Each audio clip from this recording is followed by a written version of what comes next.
sekali di tahun 2021 ini kita bisa kembali berbincang-bincang, dan tentunya kita akan bertemu dengan Bapak Deddy Mahardi yang merupakan seorang inspirator, autor, dan juga inovator kebanggaan kita semua. Nah, kali ini kita mau membahas tentang budaya malu. Nah, kita langsung aja ke Pak Deddy. Halo Pak Deddy, gimana kabarnya Pak? Udah lama nih kita nggak bincang-bincang ya Pak ya? Alhamdulillah baik, Rima bagaimana? Alhamdulillah luar biasa baik juga Pak. Iya. Pak, ini kita mau bahas tentang budaya malu ya Pak? Ya. Kenapa nih kita mau bahasnya temanya tentang ini Pak? Ya, kenapa kita harus bicara tentang budaya malu? Karena sepertinya sekarang budaya malu itu sudah jauh dari kehidupan masyarakat. Ya. Padahal budaya malu itu, kata hadis, malu itu sebagian daripada iman. Artinya kalau orang beragama seharusnya dia punya malu gitu. Ya, kecuali orang itu tidak beriman. Padahal negeri ini kan negeri yang berketuhanan yang Maha Esa. Artinya semua masyarakatnya adalah masyarakat yang beragama.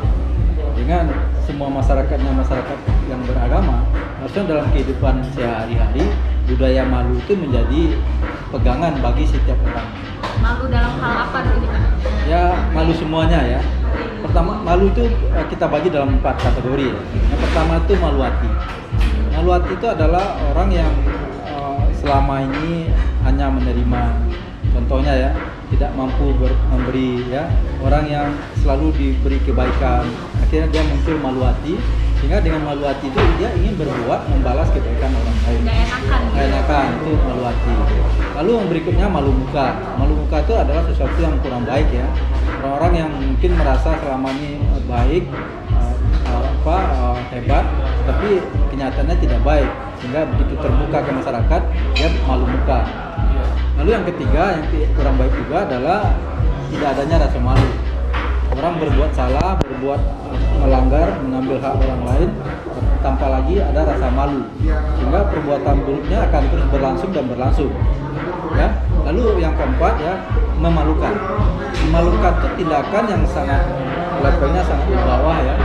Ya, mungkin sudah dalam kategori tidak ada lagi rasa-rasa peri kemanusiaan dalam dirinya. Itu 4 kategori malu. Kalau misalnya dalam hal berpakaian tuh termasuk yang malu apa nih Pak? Nah, dalam hal berpakaian itu begitu juga ya. Harusnya ada kepantasan. Ya, berpakaian itu pada tempatnya, pada sikonnya gitu ya. Kalau kita di tempat undangan yang resmi ya kita berpakaian yang resmi. Ya, pakaian dalam ini tidak perlu mahalnya, kita tidak lihat mahalnya, tapi kategorinya gitu. Kalau kita ke tempat ibadah ya pakaian kita ya sesuai dengan tempat ibadah. Ya tidak hanya tertutup aurat tapi juga pantas dilihat di rumah ibadah. Lalu misalnya pergi berolahraga atau ya segala macam aktivitas itu kita sesuaikan. Kalau menurut Bapak nih fenomena budaya malu yang ada sekarang ini gimana nih Pak? Ya, budaya malu itu sudah luntur dari kehidupan bermasyarakat negeri ini. Kalau zaman dulu orang budaya malu itu tinggi sekali ya. Dulu orang kalau ada orang yang tidak mampu mesejahterakan orang tuanya, atau orang yang harus terpaksa menjual harta pusakanya untuk sesuatu yang tidak pantas, itu ada malu di dalam hatinya. Atau dulu orang yang misalnya sudah besar tapi tidak bisa bekerja, tidak bisa berkontribusi kepada orang tuanya, itu ada budaya malu. Sehingga budaya malu itu sebenarnya sangat penting ya untuk membangun kapasitas, membangun kepribadian seseorang untuk dia menjadi lebih baik dan dia menjadi produktif dan segala kebaikan. Menurut Bapak nih gimana hal yang harus kita lakukan nih Pak sebagai generasi muda supaya budaya malu itu gak luntur? Nah, sebenarnya bicara budaya malu ya, sebenarnya dalam diri seseorang itu sejak lahirnya sudah ada.